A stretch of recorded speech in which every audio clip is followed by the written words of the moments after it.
উত্তর দক্ষিণ তিলাই অনেক জায়গায় ঘুরলাম, যা আমি কোনো নির্বাচনে ঘুরি নাই। ইতিমধ্যে 4 নম্বর ওয়ার্ডের কথা শুনেছেন, রাস্তাঘাট দেখেছি, খুব কষ্ট লাগলো। যেই এই দক্ষিণ তিলার মানুষ, 3টি ওয়ার্ডের মানুষ আমাকে সাইফুর রহমান আমাকে একচেটিয়া ভোট দেয়, কিন্তু সেখানে কোনো উন্নয়নের ছোঁয়া লাগে নাই। খুব কষ্ট লাগলো। তো সেখানে একজন দাবি করছে যে আমাদেরকে 10 কিলোমিটার রাস্তা বানায় দিতে হবে। 10 কিলোমিটার, 1 মিটার 2 মিটার না। আমি রাজি হয়ে গেছি। আমি রাজি হয়ে গেছি যে এই দক্ষিণ তিলাইয়ের মানুষ আমার জন্য করেছে, বিএনপির জন্য করেছে, এবং এর আগেও আমার আগেও যারা বিএনপিতে নির্বাচন করেছে তাদের জন্য করেছে, তাদের জন্য করার দায়িত্ব আমার আছে। আজকে আপনাদের বলতে চাই, এই মিন্টু, আপনাদের এই প্রিয় মিন্টু আমাকে একটা পথে কয়, ভাই এই 2-3 মিনিট লাগবে, আপনি মোটরসাইকেলে চলেন। গতবার সেই মোটরসাইকেলে চড়ায় আমাকে নিয়ে গেছে, কম করে আধা ঘন্টা লাগছে। আমি বললাম এই রাস্তাটা দিয়ে আনলা কি কারণে জানি, বুঝতে পারলাম এই রাস্তা তোমার পাকা করা দরকার। তা আমি বললাম এই রাস্তা পাকা হবে না। আসলে ওই রাস্তা পাকা এবার হবে না। ওই রাস্তায় আরো অনেক মাটি কাটতে হবে। ওই মাটি কাটাতে হবে না। আপনার আবাদ সাহেব, রাস্তার একটা মাপ আছে, সে মাপ অনুযায়ী মাটি কাটতে হবে, তারপরে রাস্তা হবে। চরবুরুঙ্গামাটিতে আপনারা না যাইতে এই রাস্তা দিছি, ইলেকট্রিসিটি দিছি, ঘোড়ারঘাটের ব্রিজ দিছি, হুসার বলার রাস্তা চেয়েছেন না, ওটা দিতেও রাজি আছি, ওটাও দিব। কিন্তু জায়গা মতো তো আমাকে যাইতে হবে নাকি? আর জায়গা মতো যাওয়ার রাস্তা কি? ভোট দিবে কারা? ভোট দিবেন আপনারা। এই রাস্তা আমি সঠিক জায়গায় পৌঁছানোর রাস্তা হচ্ছে আপনারা। আপনারা যদি ভোট দেন, আপনারা যদি আমাকে নির্বাচিত করেন, তাহলে ওই সংসদে আমি যেতে পারি। আর ওই হাসপাতালে 2 দিনের ডাক্তার চেয়েছেন, 7 দিনের জন্য হইলে হয় না? হয়, ওটাও সম্ভব, ওটাও সম্ভব। 7 দিনই ডাক্তার বসতে হবে। প্রিয় ভাইরা, বক্তৃতা লম্বা করতে চাই না। আবার শুনলাম সবাই বসে জাতীয় পার্টির 4 বারের এমপি আবার নির্বাচনে দাঁড়িয়েছেন। উনি প্রশ্ন তুলেছেন, অত্যন্ত দুঃখের সাথে বলতে হয়, উনি ভাটিয়াও যেন প্রশ্ন তুলেছেন। ভাটিয়া মানুষ, দেশি মানুষের বউ নাই, ভাটিয়া মেয়ে দেশি মানুষের বউ নাই, তাহলে ওই বেলা চলে। আর ভোট আসলে ভাটিয়াও জানি, এটা কোন আলাপ? এটা আমাকে বুঝান তো আপনারা, এই আলাপটা বুঝান। 4 বার নির্বাচিত হওয়ার পরে অনেক প্রতিশ্রুতি আপনি দিয়েছেন, একটা প্রতিশ্রুতি আপনি রাখেন নাই।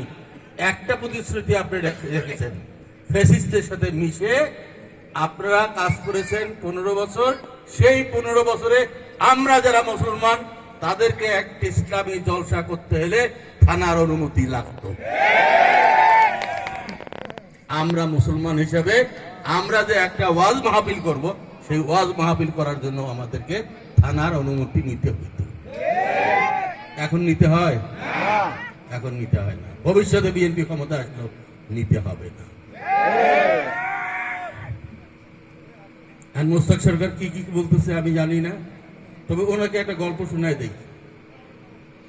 ওনাকে একটা গল্প শোনাই। ওই গল্প শোনার আগে আরো একটু কথা বলে নেই। সেটি হচ্ছে, এই সময় মানুষ খুব ব্যস্ত, খুব খুব ভারী, এত ব্যস্ত যে ব্যস্ততার শেষ নেই, মানুষকে পাওয়া যায় না। কেন? ধান গাড়েন। আর এই ধান কে এনেছে? শহীদ জিয়া। পাওয়ার টিলার কে এনেছে? শ্যালো মেশিন কে এনেছে? আর এই সময় বিক্রি ধানের আবাদ হইতো ভাই, কারণ বিক্রি ধান মানে আউশ ধান আবাদ হইতো। আর একটা যদি ধান হইতো 4টে তার ঘাস নিড়ানি দিয়া, সারা নিড়ানি দিয়া যখন ধান হইতো বাড়িতে নিয়ে গিয়ে দেখা যেত ধান হইছে 4 থেকে 6 মণ। আর শহীদ রাষ্ট্রপতি জিয়া রহমান যে ধান আবিষ্কার করেছেন, বাংলাদেশের মানুষের জন্য এনেছেন, সেই ধান আবাদ কেটে বাড়িতে নিলে কয় মণ হয়? 20 মণ। তাহলে আমরা কি সঠিক দলের মধ্যে আছি? মিথ্যার মধ্যে নাই? হোসেন মোহাম্মদ এরশাদ রংপুরের ছেলে, তাকে ভোট দিয়েছেন। হোসেন মোহাম্মদ এরশাদ রংপুরের মানুষের জন্য একটা কাজও করে নাই, একটা কামলা একটা কারখানা গড়ে তোলে নাই, যেই কারখানায় 5000 মানুষ কাজ করে খেতে পারবে, এরকম কোন ঘটনা হোসেন মোহাম্মদ এরশাদ 9.5 বছরে করে নাই। তার দোসররা বারবার নির্বাচিত হয়েছে আপনাদেরকে ফাঁকি দিয়ে। সেই মানুষটি আবার এসেছে ভোট চাইতে। আবার শুনতেছি কানে কানে বলতেছে যে এবারও নাকি জাতীয় পার্টি এমপি হবে। কেমন করে হবে আমি জানি না। কিভাবে হবে? হ্যাঁ, কেমন করে হবে আমি তো বুঝলাম না। এবারও কি ডিসি এসপি সিল দেবে? এবারও কি ডিসি এসপি গিয়ে ভোট দিয়ে দেবে? এবারও কি পুলিশ আমাদের মতো যারা বিদ্রোহী মানুষ বা বিরোধী দলের মানুষ যদি আমাদেরকে ধান ক্ষেতের মধ্যে, পাট ক্ষেতের মধ্যে, বাড়ির মধ্যে ঘুমানোর ব্যবস্থা করে দিতে পারবে? পারবে না। তো এবার আসেন ভোট দিতে। আমরা দেখতে চাই আপনার অতীতের 20 বছরের কর্মকাণ্ডের জবাব এই অঞ্চলে মানুষ দেখবে। আপনারা সকলে জানেন রংপুর এমন একটা জায়গা যেখানে মানুষ বলতো রঙের রসে ভরপুর, তার নাম রংপুর। আর সেই রংপুরকে হোসেন মোহাম্মদ এরশাদ মফিজের দেশে পরিণত করেছে। সারা বাংলাদেশের যত কামলা লাগে, রংপুর হলো কামলার ডিপো। সেই কামলা রংপুরের এই ডিপো থেকে সারা বাংলাদেশে সাপ্লাই হয়। কিন্তু হোসেন মোহাম্মদ এরশাদ, আপনি 9.5 বছর ক্ষমতায় ছিলেন। আপনি যদি আমাদের এই অঞ্চলে 5টি কারখানা গড়ে তুলতেন, 25,000 মানুষ কাজ করত, তাহলে কি আজকে আমাদের কামলা হইতো? বাসের উপরে ঝুলে হ্যান্ডেলের মধ্যে মফি যেতে হইতো? তারই দোসর মুস্তাফা উনি এসেছেন। তো তার জন্য একটা গল্প বলে দেই, গল্পটা ওনাদেরকে বলে দিবেন। এই বৃষ্টি আসে না প্রথম, এই চৈত্র বৈশাখ জ্যৈষ্ঠ মাসে বৃষ্টি হয়। বৃষ্টির সময় কিন্তু এই ছোট ছোট পাগারের মধ্যে পানি হয়। আমাদের বাড়ির পাশে পাগার আছে না? পাগারের পাশে জমি আছে না? ওর মধ্যে ছিপছিপা কিন্তু পানি হয়। একটা গড়ে মাছ ডিম পাড়ছে, টাকি মাছ। গড়ে মাছ বোঝেন না? এটি বলে দেশি মানুষ বেশি ভাই, তোমরা গড়াই মাছ কেমন বোঝেন না? হ্যাঁ, গড়ে মাছ বোঝেন? গড়ে মাছ ডিম পারলে গড়াই মাছের সাথে বাচ্চা কতগুলো ঘুড়ি বেড়ে জানেন তো? দেখছেন? এক চ্যাংরা দেখছে যে শালা গড়াই তো বড় আছে, ঘুড়ি বেড়াইতেছে, এই শালা ধরতে হবে। তখন ও বর্ষি নিয়ে এসে টুকটুকা করতে করতে মাছটাকে ধরে টান দিছে। টান দিলে পরে মাছটার গাল ছিঁড়ে মাছটা পাশে যে জমিটা আছে, যেখানে 3-4 আঙ্গুল পানি, বৃষ্টির সময় হয় না, প্রথম বৃষ্টির সময় হয় না? হ্যাঁ, 3-4 আঙ্গুল পানি ওখানে যা পড়ছে। পড়ার পরে ও আবার ওখান থেকে ওই খালের মধ্যে আসছে। মাছটা কিন্তু ওই ছেলেটা ধরতে পারে নাই। পরবর্তীতে আবারও ওই ছেলে ওদিক দিয়ে যায়, যখন তখন দেখে ওই ঘরে মাছটা বাচ্চা নিয়ে ঘুরে বেড়ায়। তখন সে আবার কি করছে, তখন ওই বর্ষি নিয়ে গেছে, আবার বর্ষি নিয়ে গেছে। বর্ষি নিয়ে যে এরকম করে তখন ওই গড়াই মাছের জবান খুলে গেছে। গড়াই মাছ কি বলছে শোনেন, এই গল্প কিন্তু মুস্তাককে শোনাই দিতে হবে, শোনাই দিতে হবে। গল্পটার শেষটা হইলো এই, যতই করো টুকটুক, যাই জানে না টুকটুকির বাও, তার ওরি যা টুকটুকাও। মানে একবার যে ধরা পড়ছে, পরি তো বাঁচিয়ে গেছে, আরেকবার যখন টুকটুকাইতে গেছে তখন বলছে জানি জানেন না টুকটুকির বাও তার ওটি যা টুকটুকাও। এই কথা এবার মুস্তাককে বলে দিবে। আর আমাদের ইসলামিক দল দাঁড়িপাল্লা ওনারা একজন হিন্দুকে, কি নাম হিন্দুটার স্যার, কৃষ্ণ নন্দীকে দাঁড় করে দিয়েছেন। ওনাকে জিজ্ঞেস করা হয়েছে যে আপনারা তো ইসলামিক দল, আপনি একটা হিন্দুকে দাঁড় করে দিলেন কেন? কয় না, এটা তো ইসলামিক দল নয়, এটা একটা দল, এটা একটা দল।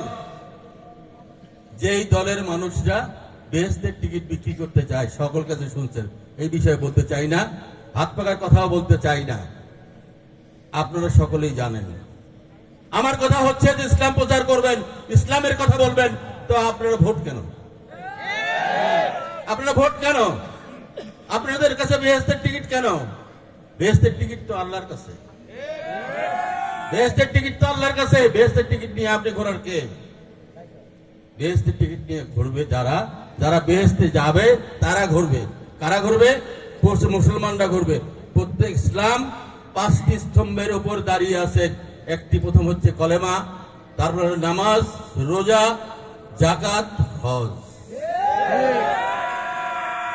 যাদের সামর্থ্য নাই তারা জাকাত দিবেন না, যারা সামর্থ্য নাই তারা হজে যাবেন না। এই দুইটি কাজ যাদের সামর্থ্য নাই, যাদের সম্পদ নাই, যদি না করে তাদের দোষের কিছু নাই, ইসলামের মধ্যে দোষের কিছু নাই। কিন্তু কলেমা, নামাজ, রোজা 3টি ম্যান্ডেটরি জিনিস, 3টি পড়তে হবে। কলেমা পড়বেন মুসলমান হওয়ার জন্য, নামাজ পড়বেন আল্লাহর দিদারের জন্য, রোজা থাকবেন আত্মশুদ্ধির জন্য, পাড়া প্রতিবেশীর দুঃখ দুর্দশা বোঝার জন্য। তবেই আপনি বেহেশতে যেতে পারবেন। তাছাড়া বেহেশতে যাওয়ার টিকিট আর কেউ দিতে পারবে না, একমাত্র আল্লাহ ছাড়া। প্রিয় ভাইরা, বক্তৃতা দীর্ঘায়িত করতে চাই না। আমাদের এখানে অনেক ভালো নেতারা বক্তৃতা দিতে পারে নাই, সেজন্য আমি দুঃখ প্রকাশ করছি। এখানে যে আসাদ বক্তৃতা দিতে পারে নাই, তহিদ বক্তৃতা দিতে পারে নাই, আমাদের মিজান বক্তৃতা দিতে পারে নাই, আরো অনেকে এখানে ছিল, ওরা বক্তৃতা দিতে পারে নাই। তহিদের কথা বলছি আমি, লাবলু, রাঙ্গা, এরা অনেকে বক্তৃতা দিতে পারে নাই। তো বিশেষ করে বক্তৃতা দিতে পারে নাই, এটা অবশ্য আমারই দোষ, কারণ আমি দেখতেছি যে ঠান্ডাটা আজকে একটু মনে হয় বেশি পড়ছে। এই লোকগুলো, এত লোকগুলো বসে আছেন, কষ্ট করতেছেন, সেই জন্য আমি ওনাদেরকে না করছি যে না, বক্তৃতা কম করে দেন। তা আপনি কি বলবেন? টুকটুকির বাবু বলবেন তো নাকি? হ্যাঁ, যে জানে না টুকটুকির বাবু তার ওখানে যা টুকটুকাও। সকলে ভালো থাকুন, সুস্থ থাকুন। সেই সাথে আমার আবেদনটা শুনুন। আমি অনেকবার হাঁটছি, অনেকবার হাঁটছি, আপনাদের কাছে হারছি এবং হারাইছি, দুটোই। আপনাদের কাছে আবেদন রাখতে চাই যে আমি এমপি না হওয়ার পরেও যদি ছোট্ট কিছু কাজ, ছোট্ট একটা কাজ দিয়ে আপনাদেরকে প্রমাণ করতে পারি যে না, আমি কাজের মানুষ, তাহলে সামনে যে নির্বাচন আসছে সেই নির্বাচনে আপনারা আমাকে সমর্থন দেবেন, আমাকে সহযোগিতা দিবেন, আমাকে ভোট দিবেন। এবং শুধু আমাকে ভোট দিবেন এইটুকু নয়, বাড়িতে গিয়ে মা বোনকে প্রথম বলবেন যে ভোট দেওয়ার জন্য। কারণ আমরা কিন্তু বাড়িতে গিয়ে মা বোনকে বলি না ভোট দেওয়ার জন্য, নিজের স্ত্রীকেও বলি না ভোট দেওয়ার জন্য। ভোট দেওয়ার জন্য বলবেন, আত্মীয় স্বজনকে বলবেন, বড়া প্রতিবেশীকে বলবেন এবং বন্ধু বান্ধবকে বলবেন। বলবেন তো? কি বলবেন তো? আওয়াজ ছোট, বলবেন? সত্যি বলবেন তো? ভোট দেবেন কিসে? ভোট দেবেন কিসে? ভোট দেবেন কিসে? সকলকে আসসালামু আলাইকুম ওয়া রাহমাতুল্লাহি ওয়া বারাকাতুহু।